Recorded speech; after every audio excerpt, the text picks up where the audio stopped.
নমস্কার বন্ধুরা, সুপ্রভাত। টফির ব্লগে আপনাদের স্বাগত। দিনটি ছিল রবিবার। সকালে উঠেই কিন্তু বাজারে চলে গেছিলো। বাজার থেকে অনেক রকমের সবজি আর এই যে কুমড়ো ফুল নিয়ে চলে এসছে।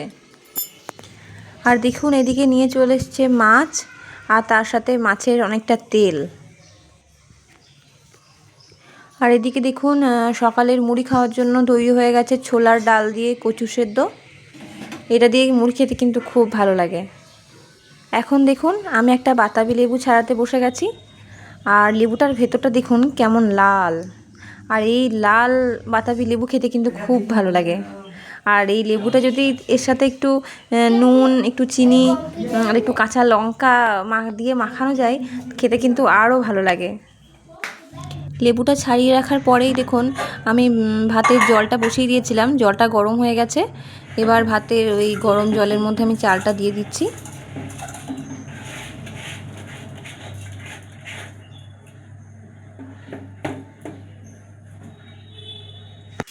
এখানে দেখুন মাছগুলো প্রথমেই ভেজে নিচ্ছি।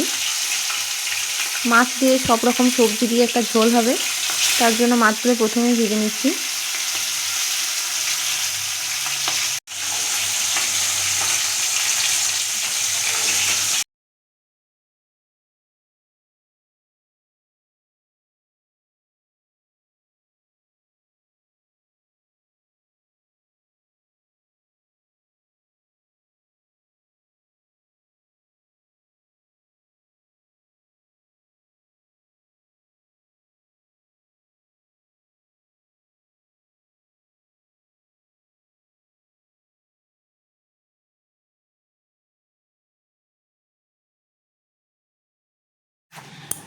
মাছ আর সবজি দিয়ে যে ঝোলটা হবে তার জন্য দেখুন সবজি কাটতে বসে গেছি।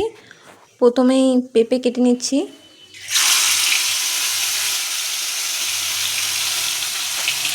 এখানে দেখুন বাকি মাছগুলো ভেজে নিচ্ছি।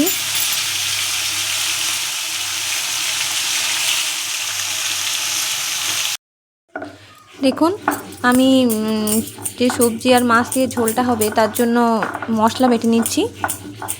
আর আমি কিন্তু এই শিলনোড়াতেই প্রতিদিনের রান্নার জন্য মশলা বাটি। মানে এই শিলনোড়াতে বাটা মশলা খেতেই কিন্তু আমার বাড়ির সকলেই পছন্দ করেন।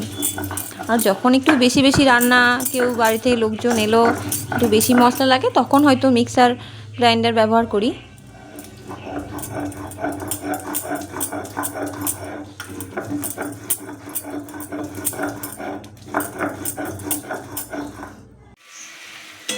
এই যে ঝোলের জন্য আলু, পেঁপে সব কিছু আর মশলা দিয়ে একদম কষিয়ে নিচ্ছি।